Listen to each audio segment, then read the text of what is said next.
Hey guys, welcome back to my channel. So for today's video, I'm going to be reviewing the Colourpop Sandstone collection. Colourpop did send this collection to me in PR. I just want to let you guys know that this was sent to me before we get started. But like always, you guys know the rundown. I'm going to be sharing my thoughts on the entire collection. I'll show you swatches, comparisons, and then towards the end, you'll see the 3 looks that I created with the eyeshadow palette. So if you guys are curious about this collection, if you're curious about my thoughts on it, then please continue watching. So the first product in the collection is the Sandstone eyeshadow palette. This is their first ever 18 pan eyeshadow palette, and it does look a little bit different because the pans are in a square now. And this palette is $22 US, and I do want to note, I think I got sent the old packaging. I believe they are going to update this packaging, and they did address it and everything, so I thought I would just let you guys know that. But when I first saw this palette on Instagram, I thought this was a combination of the recently launched Wild Nothing palette and a little bit of Yes Please. I feel like it was a combination of that because you get the really warm earthy tones, so you got the yellow, the oranges, and then like the green. And I don't think this palette is really anything special when it comes to shade wise. There's not like a shade in here that I'm just like, wow, this is so unique, you need this palette. I don't really think that, but I did have a lot of fun playing around with it. I think all the looks that I created are looks I definitely would wear, and the color story is definitely up my alley. It's a very warm, earthy tone color story, and also a lot of the shadows do pull more to the medium and deep side, and that is typically what I like, so it does suit my preference, but I don't think it's really anything too unique. But nonetheless, like, I think if you were interested in this palette, then I really love it, and I think it works really well. I will say that there are a lot of their sequins satin shadows, so the matte base with a lot of glitters in it. There is more of that than matte. I think there are 6 in here and then like 4 complete mattes. So the sequin shadows do overtake the matte, and I would prefer if it was just all matte, but it doesn't bother me too much because you can actually see those little glitters on the eyes. I feel like they have worked on that formulation a little bit better. Before, with this formulation, you would apply it and all those little glitters would just like fly away, but now I can actually see those little glitters on my eyes. I do want to note that this is actually their spring collection according to this little pamphlet that I got. This collection does not scream spring at all to me. It really is like a really nice fall collection, which is great for those of you guys that are in the States because you guys are in the fall time, and I think this collection is a beautiful fall collection, but it does say our spring collection, so that's interesting. Thought I would just note that. I feel like my thoughts on every palette is very similar, like nothing unique, but I really enjoyed it. I do see myself picking up this palette again. I think the oranges really scream to me, but yeah, I just want to keep this short and sweet, so let's just move into these comparisons for the eyeshadow palette.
Next up in the collection, we have 4 new creme shadows. This is more of like a newer formulation from Colourpop. They first launched this in their Wild Nothing collection, and these ones are a little bit different from the first ones that they launched. The first batch were all mattes, and I actually haven't used them since my review. I have one of them in my top drawer, but I just don't find myself reaching for them as much. But these ones have a matte base, but they have little glitters in it, so it is that sequin formulation, and I actually think I would wear these ones a little bit more. I think they work great as a sort of a one and done eyeshadow because you get that matte base, but then you also get those little sparkles throughout it. I think when swatched you don't see it too much, but once it's on the eyes and shared out, you see that a lot more. I actually haven't worn these on its own, so I don't know how well it's like gonna hold up or if it's going to crease, but seeing how when I apply it as an eyeshadow base, it is almost a little bit dry, like it sets really quickly. Like if you warm this up and then apply it to your eyes, it dries down very quickly. So I'm gonna assume that it does last on the eyes for a good amount of time and it's not going to crease, but can't confirm or deny because I haven't worn it on its own. But it doesn't crease my eyeshadows when I wear them as a base, so if that says anything. I do think these shadows are a lot nicer than the first launch. They also released 3 new creme gel liners. These are all in metallic finishes and they are $6 US each. I think first off, the shade range that they picked out for this collection is just perfect. I think these are very, very unique to the creme gel liner family, especially the orange and the olive. I think these ones are super unique and special. My last Colourpop review was on the Hocus Pocus collection, and they also released 3 creme gel liners in that collection, and I really love that. I thought that was the standout of that collection, and I also feel the same with this collection. I think the creme gel liners are becoming a lot more consistent. I've been loving the creme gel liners they have been releasing recently. I think they did a really good job with picking these shades because it really, really matches so well with this palette. I mean, you don't have to match it with this palette, but I think when I'm playing with this palette as a whole, it was just like the perfect combo. So with this palette, or even without this palette in just general makeup days, I really, really enjoyed these creme gel liners, and I think they definitely are making these more consistent because I always felt like they were pretty inconsistent. Some were good, some were bad, but I actually might put this in my top tier category because I just think they perform so well. I've had my makeup on for a little while now and you can still see the olive in my waterline. So really, really love the creme gel liner. Then moving into the lippie sticks, they have 4 new shades and apparently a new formulation. So this is where I'm a little confused. If you guys know what's up, let me know down below in the comments. I actually bought this collection. I bought the palette and the lippie sticks myself. I didn't know I was getting sent this collection, but I bought the lippie sticks because they said it's a new formulation. Even on the little pamphlet they gave me, it says our OG lip has a brand new blur finish. Get the soft blurred look in 4 new shades. So this is apparently like a new formulation. I thought it was similar to like their Velvet Blur formulation, and I was really excited to play with them. And then I tried the first shade on and I applied it and I was like, this feels like any other lippie stick. It feels like their matte or matte X formulation, right? I applied it and then I looked at the bottom and it says matte X. So matte X is not a new formulation from Colourpop. They already have 4 finishes. So what is it? The creme, the satin, the matte, and the matte X. These are their existing formulations. So I thought the blur formulation would be like their 5th, you know, edition. And then when I saw it was a matte X, I'm like, yeah, it does feel like a matte X, and it even says on the bottom of the packaging. And then I went online and it even says that it's a new formulation, but on the bottom it says it's a matte X. So like, I don't know if they have dressed it, like I said they may have, and I'm just assuming things, but if they did, let me know down below. I'll pin your comment. I do think though this shade here, when I applied it today, I feel like this one did feel a little bit different. It didn't feel like a matte X. Am I going like crazy, you guys? Like, am I just reviewing so many things? I don't even know what is a matte X formulation or what's a new formulation anymore. So this one is called, okay, I googled it. I don't want to mispronounce anything from this collection. So this one is called Paris Home. It says matte X on the bottom, but I found when I was applying it today, it did feel like this would be like a Velvet Blur because it had like more of like a buildable sort of formulation and like a blurring effect. Like it just feels like a matte X. It's very matte and dry, but I don't know, I could be out of my mind and don't know what's what anymore. Moving aside from that whole conspiracy, I think the colors are really pretty. I think it's really beautiful fall colors. I do think though Paris Home, the one that I just mentioned, and the one I'm currently wearing on my lips, Verde Valley, very, very similar. I don't think you need both, but I do think overall the colors are very pretty, and if you like the matte X formulation, then I think these are perfect colors for the fall times for those of you guys that are in for right now. And also in this collection, they did release with their sister brand as well. So from 4th Ray Beauty, we have their vitamin serum. This is $16 US. I did not use this either. Again, I just have a lot of skincare that I'm going through right now that I didn't want to use this, so I'm going to pass this on. I know vitamin C is really great for the skin, so I don't know, maybe I'll keep this for myself and try it at a later point in time, but I just don't want to open up like too many products. And then they also released another dry oil from Soul Body.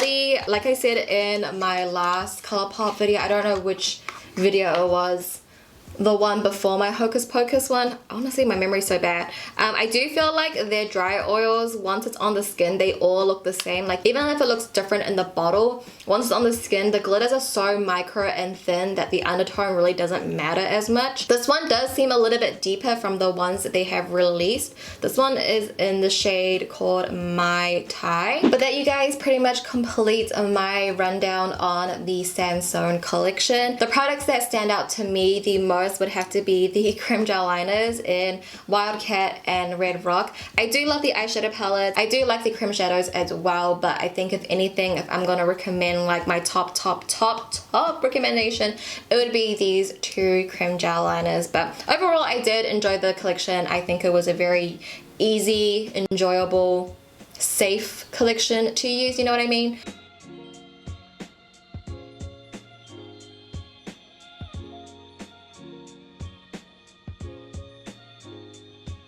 So for the first look, I'm going to start off with the cream shadow in the shade Zinnia, and I'm going to use this as my eyeshadow base. I'm going to really warm up the product on my finger and then apply that on. I feel like that works best when the product's a little bit warmed up. And this shadow actually has little sparkles of glitters in it, and it doesn't feel gritty at all when I'm applying it with my finger. I can't really feel the glitters. Then hopping into the palette, I'm taking the shade Quest Crew, and this is going to be our transition shadow. So I'm just going to work that at the outer third of my eyes, and then I'll slowly bring that in towards the inner third. But I am taking this on a really big fluffy brush to really get this blown out and diffused. It does look very similar to the cream shadow that we just used as our base, so I think it works really well together. Next, I'm taking the shade Recharge, and I'm going to start packing this on at the outer third of my eyes. In the pan, this shade looks like a medium brown, but once it's on the eyes, it's actually pretty dark. So just take a little bit on your brush and then work that in with circular motions at the outer third. This is going to be the first step to deepen out the outer corners. I also take this shadow onto my lower lash line as well, but you will see that I'm focusing most of the product at the outer third, and then I'll bring what's left towards the inner part of my lower lash line.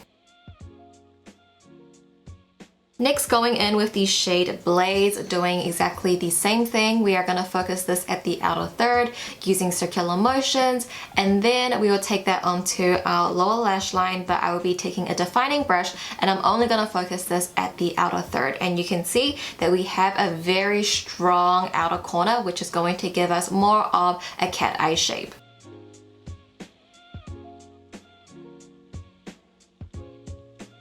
Now I am taking the shade Bell Rock, and I'm going to place it at the inner third of my eyes. I'm going to diffuse this around the edges so that way it doesn't look like a cut crease or anything. I just want this to be blown out. I also take this into my inner corners as well to highlight that area, but I think it's a really beautiful shadow that pairs well with the warm browns.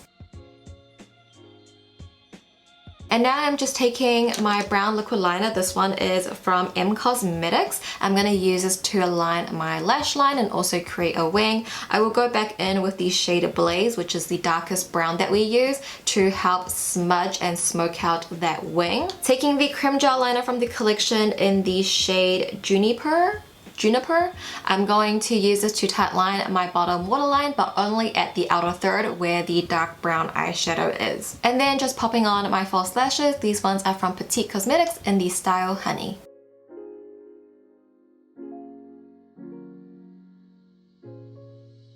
Alright you guys, so this is the first look completed. I hope you guys like it. I know it's a pretty standard basic look technique wise and even the shades, but if I was to dive in this palette and I wasn't filming at all, these are the shades that I would first pick up, and this is a technique that I would do. So hopefully you guys don't mind and still love the final outcome.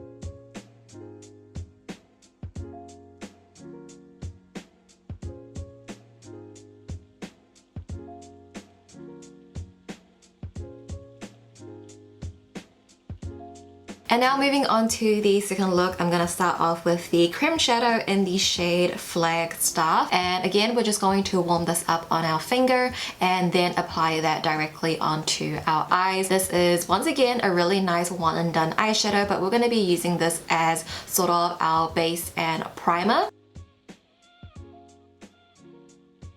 Then moving into the palette, I'm going to be taking the shade Canyon Loop, and this is going to be our transition shadow. So I'm just going to work that into my crease right over that cream shadow and just use circular motions to blend this up towards my brow bone and also towards the outer corners. We really just want this shadow to be very blown out and diffused. And I think it's a really nice eyeshadow paired with that cream shadow. I think it's a really nice color combination together to really blend out that cream shadow. I also take the shadow onto my lower lash line as well. I'm just going to sweep that from the outer corner right to the inner corner, making sure at the outer corner we are connecting the shadows.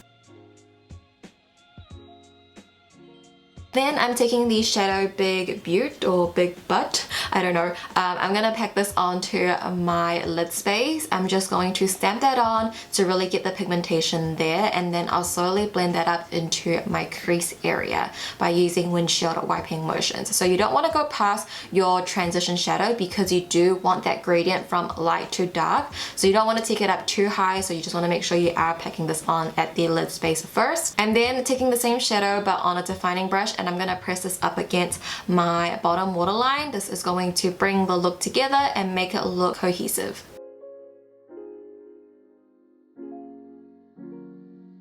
Now taking the shade Spring Valley, I'm going to pretty much apply this all over my lid space. This is going to be sort of like a glittery metallic smoky eye. So I do stamp it on at the center, but then I end up taking it like literally everywhere.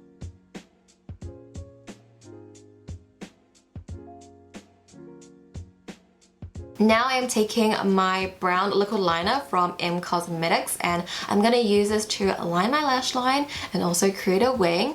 I then go into the shade Blaze from the palette, which is just the dark brown eyeshadow, and I'm actually going to use this shade on an angle brush to smudge and smoke out my wing. And then from the collection, I'm taking the Creme Gel Liner in the shade Red Rock, and I'm going to use this to tightline my entire bottom waterline. And this one works amazing, you guys. I think this would be in the very good category. It applies so well, so pigmented. And to complete the eye look, I'm just going to pop on my false lashes. These ones are from House of Lashes in the style Boudoir Light.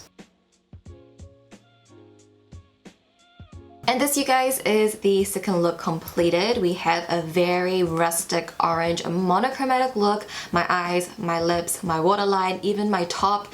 It's all this burnt rustic orange, and I love it. I feel like this is a very fall type of glam, so I hope you guys enjoyed this second look.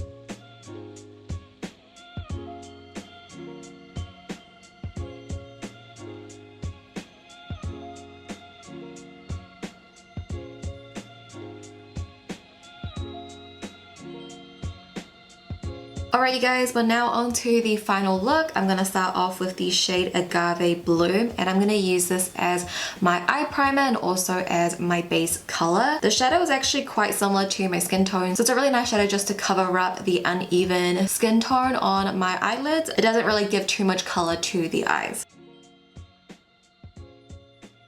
Then jumping into the eyeshadow palette, I'm going to take the shade Canyon Loop, and this is going to be my transition shadow. So I'm just going to work that straight into my crease using windshield wiping motions, blowing that up towards my brow bone and also towards the outer corners. I'll also take the shadow onto my lower lash line as well. I'm just going to sweep that from my outer corner right to the inner corner. Then taking the shade Grounded, I'm just going to start working this at the outer third of my eyes, getting the most pigmentation there, and then I'll slowly work this in towards the inner third of my eyes because we do want some darkness at the inner third, so that way when we do our half cut crease later on, it can contrast against something darker. Then taking the shade Temply Ton, I'm going to start packing this on at the outer corners of my eyes, very similar to the shade Grounded. I'm pretty much going to be doing exactly the same thing. It's going to look like a smoky eye at first, and that's sort of what we want because we do want a lot of the darkness all over our lids. I also take this on a defining brush and I'm going to press this up against my bottom waterline. I pretty much take it all around from my outer corner to my inner corner. And now I'm just going to take my P. Louise eyeshadow base. You can use concealer if you like, whatever you have. I'm just going to use this to carve out my half cut crease. So what I like to do is just place that on at the inner third of my eyes and then I'll bring that up towards my crease area. I do go in with a very, very fine paintbrush and I'm going to run this along my crease line to make it very sharp. Then I'm going to go into the shade Oasis, and if you are following along this little tutorial, I would say skip this part. I just did it on my other eye, so I have to do the same thing. But I'm going to pack this on at the center of my eyes where the base is fading out into the matte. I just wanted some yellow in this look and I wanted to incorporate it somehow, but I sort of regret doing it. But I think at the end it does come together and you guys will see how. Because then I'm going to go into the shade Westward and I'm going to apply this all over that base cut crease that we just did. I'm using this shadow dry, by the way, and you can see it's super metallic and very foiled. I love this olivey green. I'm actually going to put this all over that yellow shadow that we placed down, and you can see towards the center of the eyes the metallic shadow has a little bit more of a yellow undertone because of that yellow matte shadow we placed down earlier, so it sort of gives a little bit more dimension. You definitely could have skipped out on placing the yellow shadow. I'm now taking my black liquid liner and I'm just going to use this to line my lash line. I'm going to take my black eyeshadow and smudge out that liner. There's going to be no wing for this look, but it is optional. I do think a wing looks good for a half cut crease. Now I'm taking the creme gel liner from the collection in the shade Wildcat and I'm going to use this to tightline my entire bottom waterline, and it really does tie in the look together because it matches the olive eyeshadow so well. And now I'm just taking a glitter liner. This one is from Urban Decay in the shade Midnight Cowboy, and I'm just going to run this along my cut crease line. It's going to emphasize the cut crease and make it more precise and sharp, and it's just a little way to give more sparkle and dimension to the eye look. And lastly, to complete the look, I am popping on false lashes. These ones are from House of Lashes in the style Natalia Light. And this, you guys, is the final look completed. I feel like it's the most glam out of the three. And I honestly haven't done a half cut crease in a very, very long time. I feel like this might be, I don't know, the third or second time I've done a half cut crease this entire year. I feel like I used to do half cut creases in all of my three looks and then I just phased out of them, and I haven't worn a half cut crease in a very long time and I'm just living for it. So hopefully you guys enjoyed this final look. And that, you guys, was my three looks. Be sure to let me know which look out of the three was your favorite. I would love to hear your feedback. It also helps me out as well, letting me know which looks you guys like to see on the channel. So let me know and I'll definitely do more of those looks that you guys like to see. If you guys did enjoy this video, be sure to give the video a thumbs up for me. I would truly appreciate it so much, and that also does help me out as well. So I really do appreciate it anytime you guys show me your support. So thank you guys so much, and thank you so much for watching this video. If you haven't already, please subscribe. Join the family. I upload maybe 3 times a week. I love you guys, and I'll see you in my next video. Bye!